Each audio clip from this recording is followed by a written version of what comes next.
Hello everyone, this is Ange. Welcome to another episode of the Visual Novel Monthly Recap. This time talking about news that happened in July of 2025. Very quick aside, my usual editor, The Local Weeb, is busy this month, so we're going back to the basics with some ghetto Ange editing. I hope you like the slow move to gacha games for some big devs, as there's a new gacha game announced called Muv-Luv Girls Garden, which, to be frank, just looks like Muv-Luv in name only, with many people noting that it just looks like they copied the style and maybe even gameplay of Blue Archive.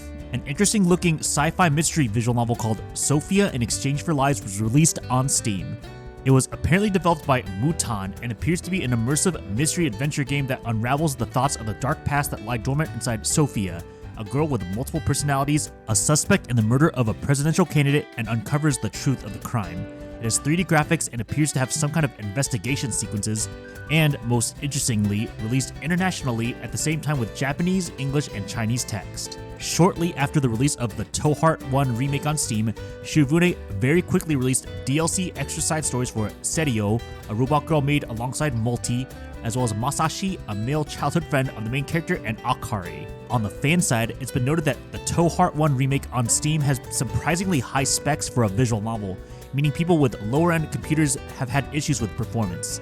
Thankfully, someone on Steam made a mod that basically just makes the PC version have the post-processing of the Switch version, while also apparently improving the graphics.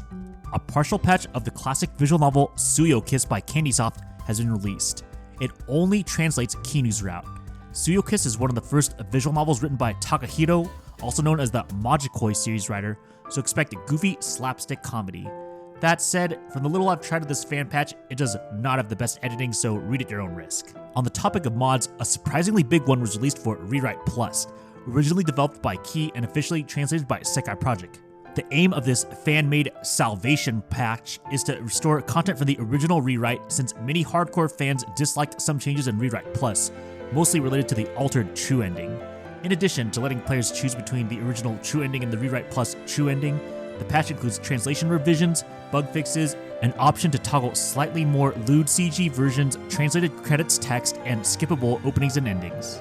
In a random, or what some young people call out-of-pocket, move, the main writer of the Karo no Shoujo series, Miki Sugina, made a quote retweet indirectly announcing early plans for a direct sequel to Karo no Shoujo. More specifically, it notes there's going to be another chapter for the Tokisaka Detective Agency. Over the July Independence Day weekend, visual novel announcements are typically made at Anime Expo. So starting with announcements by Access Games, they revealed Path of Mystery, A Brush with Death. This appears to be a mystery-heavy title developed by Toybox Inc., which previously developed games like World End Syndrome and Seven Scarlet. Access Games also announced they'll be translating Project Code M, the still unnamed project by the writer of The House and Fata Morgana. They also announced another Otome game, Otome Daoshi Fighting for Love, which features a Chinese martial arts aesthetic. It appears to have a multi-route mystery aspect. Manga Gamer also made several announcements at Anime Expo. The first was that they are translating one of Alisoft's older titles from 2013, Pastel Chime 3. They are also translating Oe by Adelta, which is now one of the highest rated visual novels on VNDB. Keep in mind that this is a murder mystery with yaoi romance only. Manga Gamer is also jumping on the Fumo train, producing a Beatrice from Umaneko Fumo that you can pre-order on the Manga Gamer store right now. Is what I would say, but like the Sayano Udo Fumo, it sold out in less than a few days, so if you still want Beatrice, you'll have to wait for another Manga Gamer update in the future. Jast also made several announcements, including a shift towards publishing more Western visual novels or OELVNs or EVNs, as they plan to publish Sweet Canvas and Winter Girl. But their biggest announcement was confirming that they will translate the recently announced remaster of School Days, offering a generous deal where owners of the original School Days on the Jazz Store can obtain their remastered version for free. Sekai Project also made several notable announcements at Anime Expo. They revealed plans for a new storefront called Denkai Shoten, which will combine all the physical goods currently sold on the Sekai Project and Denpasoft stores. They are continuing the Nekopara train by helping with the assistance of launch campaign to offer plushies of cinnamon and maple sometime in the future. For fans of vinyl soundtracks for visual novels, they're collaborating to make one available for the classic key visual novel Clannad. It seems Alisoft is opening up opportunities as widely as a slut opens their legs, as Sekai Project is now their newest publisher. They are set to translate Widen Yo, which is a widescreen 1280 resolution of the original Mama Nyo Nyo, a turn-based strategy RPG featuring characters from various Alisoft franchises like the Rain series, Beat Blades Haruka, Totori Toshi 3, and more, plus a bunch of brand new characters. Sekai Project is also translating a newly announced Japanese title, Oni-chan Continue. This appears to be a visual novel based on a mascot character created by an illustrator, which, by the way, is still in development even for Japan, with a planned release window in Q3 2025. Finally, Sekai Project announced that they'll be translating Purplesoft's newest title, Nandomeka no Hajimemashite. This is Sekai Project's first title from Purple Software since Amatsutsumi several years ago. This title isn't even released in Japan yet, and appears it'll launch on Steam with Japanese and Chinese text in October 2025, with an English localization patch to follow sometime in February 2026. The only visual novel update we received from Type Moon is that the previously announced full translation for Fate Hollow Ataraxia is coming out in 2025 for both Steam and Nintendo Switch. For those interested in anime adaptations, the first few episodes of the 9/9 anime Ruler's Crown started airing. Unfortunately, this anime has not been officially picked up for an official translation. You'll have to wait for fan subs if you don't know Japanese. As for whether it adapts the story well, I'd say that temper your expectations, as it skims a lot of the little character interactions to focus on the plot, as many anime adaptations tend to do. Shirofune has re-released Marshmallow All the Way Home on Steam, as it was previously released on Joran and non-DRM stores years ago. As a refresher, it's a moeki developed by Marmalade and one of my personal favorites, featuring an extremely memorable common route about characters managing a sweets shop, with many characters receiving decently memorable and wholesome character development. Just keep in mind that once a heroine's route begins, the stories largely turn into moe nukige, where each heroine has at least 5 to 8 H scenes, many of which are quite long, with one route, Raihaz, becoming a full-on friends with benefits route. I wasn't aware of this, but apparently there was enough censorship on Sekai Project's release of Kimagure Temptation that there was a CG restoration patch to restore things like nipples, sprites, and rosy CGs. The KeroQ and Makura Twitter account made a surprise announcement that they are going to start an official translation for Saka no Uta and Toki, featuring both English and Chinese translations. We have no idea who's on the translation team or which publisher is involved. It remains unclear whether they will outsource to companies like Shirofune or Frontwing, or if they will handle it entirely in-house. So for people who have been eager to see Sca-ji's most popular modern works to date, you can look forward to this eventual translation. In a surprise double whammy following the Rewrite Plus Salvation Improvement patch, Sekai Project has finally, after over a decade of waiting, released their official translation of Rewrite's fandisc Harvest Festa. This is one of the few key fandiscs that actually gives love for every heroine rather than just focusing on one heroine like Tomoyo After or Kudo After. You more or less get fairly short after stories or side stories related to each of the 6 main heroines of Rewrite, with only about a couple of them taking place after their original routes, with most being alternate universes of their original routes in some way. There's also a dungeon crawler turn-based RPG after beating the other 6 routes called Rewrite Quest, where you get to control Kotaro and the main heroines as they navigate a dungeon that takes place around the Moon Route. Just remember, if you took part of the Kickstarter many years ago, make sure to check your backer kit link, as you should have a Steam key for free provided to you. One thing worth noting is that a very lewd CGs and scene in Lucia's Harvest Festa route had to be removed from the Steam version. Thankfully, Sekai Project released a free DLC on their website that allows you to patch the Steam version to restore this original lewd CG from Lucia's Harvest Festa route. Additionally, they have finally released a decensor patch publicly for the original Rewrite Plus release on Steam. For reference, a few CGs were slightly altered, mainly related to Lucia wearing lingerie, Kotori a little bit more of a side boob showing when Kotaro accidentally walked in on her, and Akane during a common route scene where slightly more of her panties could be visible after making a specific choice. Prototype has released the official English translation of Air that was previously only available on Steam, now included in the Nintendo Switch version. So far it looks like it's just an addition to the Japanese release, allowing players to choose English text on that version. Sadly, it is currently unclear if there's going to be an actual Western Air eShop release in the West, so users will have to make a Japanese eShop account to access this translation. Jast has released what I believe to be their first published Chinese original visual novel, the first 2 chapters of Uberich Advent Sinners. It appears to be a fantasy action title with a little bit of philosophy and some info dumping, so it's probably a deep world. Kawaii has announced that they will be officially translating the fandisc for Tayutama, Happy Days. The original was translated and released earlier this year, with this fandisc releasing sometime later. So if you were looking forward to more content from the original Tayutama universe, look forward to that sometime in August. The anime adaptation of Kurupo's Nukatashi Animated by Passione, known for adaptations like Higurashi Go and Sotsu, Citrus, and the more infamous ecchi titles like Interspecies Reviewers and High School DxD Hero, began airing on July 18th. Just like in the visual novel, it's set on Seiran Island, where public sexual activity is part of the culture, featuring a weird premise where characters have to have sex in public, decreed by law, with the main character Junichi and his harem aiming to keep their virginities and overthrow this law. Due to the explicit content nature of this series, the new Katashi anime has the weirdest way I've seen an anime be distributed in a long time. There's 3 different versions of this anime with varying levels of censorship. There's a fully relegated TV-only version that contains significant amounts of censorship, which I would expect from a sex-heavy series.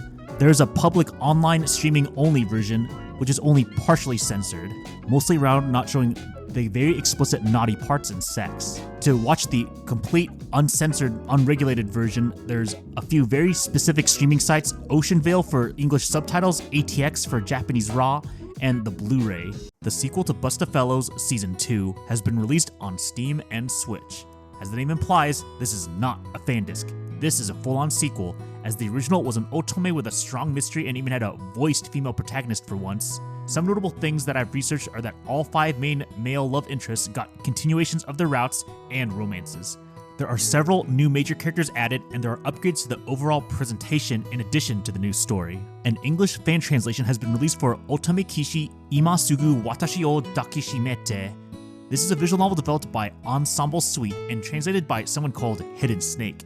This title, like roughly half of Ensemble's catalog, features a male protagonist with a cross-dressing trap setup, complete with a female voice actress.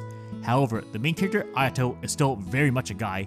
He just needs to get away with pretending to be his older sister to avoid jeopardizing an opportunity for her to study abroad at an all-girls school.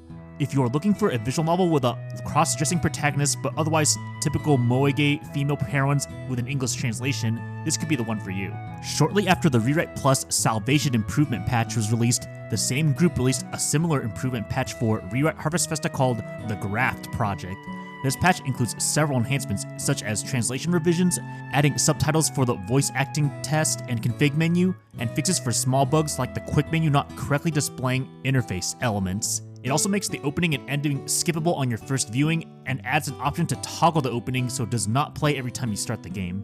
Additionally, the patch includes 2 fanservice Lucia routes that were removed from the Sekai Project release so did not have to get banned on Steam. One thing I did not mention about the Summer Pockets Reflection Blue release on Steam back in June is that there were numerous complaints about the release. Some were related to the censorship of a few fanservice CGs featuring Shiraha and Owl, as well as issues like the UI looking too generic and missing features that the original UI had. Visual Arts Inc. has acknowledged these complaints, released an apology letter, and provided at least the first versions of a patch to restore things like the bottom quick menu, increasing the number of save slots, adding notes options to saves, and shortcut icons being displayed on the map screen. We will have to wait and see if they address the remaining complaints in future updates. Laplacian has released a new visual novel called Kyoko no Kenban, officially localized to the English title Harmonic Reflections. This is actually an adaptation of a light novel written by the main Laplacian writer, Wasabi Ono. It features a love triangle involving a girl who can see the future. While the game will include Japanese, Chinese, and English text, it's notable that the Steam page specifically mentions that the English translation has been at least assisted by AI. More specifically, they apparently used something called DMM Game Translate. So if the AI thing bothers you, make note of that before considering trying this visual novel out. A new Otome game by Hyun X was released called Arcana Famiglia Renato. It was released just for the Nintendo Switch with a Steam version planned for a later date. This is an intriguing Otome game as it takes place in Italy, specifically on the fictional island of Regalo in the Mediterranean Sea. The main heroine, Felicitia, stands out as a badass being half Japanese, half Italian mafia fighter with a unique ability to read people's hearts through her arcana power. The main male love interests are all compelling Italian mafia members with their own arcana abilities, making them formidable and charismatic badasses in their own right. A fan translation has been released for Akai Hitomi ni Utsuru Sekai or Akaseka. This is a fan disc after story to Iratoridori no Hikari, which itself is a sequel to Iratoridori no Sekai. This is mostly a light-hearted fan disc that focuses purely on romance slice of life featuring Shinku. That said, since it's still created by writer Yukito Urashibata, expect some degree of slight depressing melodrama at times. Pixel Fade, one of the most prominent creators of original English visual novels, often referred to as OELVNs or EVNs, has announced on Patreon that they are, at least for the time being, ceasing development of new visual novels. As a reminder, Pixel Fade created titles like Ace Academy, Crystalline, and Astral Ascension, which are celebrated for their animated sprites, detailed artwork, and English voice acting. The decision appears to stem from a shift in focus or resources, though specific reasons were not detailed in the post. Shirobune has announced yet another entry in the Holy Valkyrie series, EXS TS Parallel Episode 3 Twilight Saber. The main highlight of this entry appears to be the unique premise where the main character, Somo Shiho, can change genders to become a Valkyrie, transforming from male to female due to reaction within the EXS TS system. Tensei Games has released Akizora Memories Horizon of Fate, originally developed by Galaxsoft, based on the Steam description that it is a young adult science fiction visual novel combined with school life. The main characters live normal, peaceful lives, savoring their youth until one day, an illness begins spreading throughout their school, along with a secret that could change the world. The third entry in the Somnium Files series, titled No Sleep for Economy Date, has released on Steam and the Nintendo Switch 1 and 2. As the title suggests, unlike Nirvana Initiative, where Mizuki was the protagonist, this game returns to Kaname Date as the main character, while still featuring characters introduced in the second game, such as Ryuki. Steam reviewers note that it serves as an expansion of the first game, functioning as an integral set between the events of the original and Nirvana Initiative.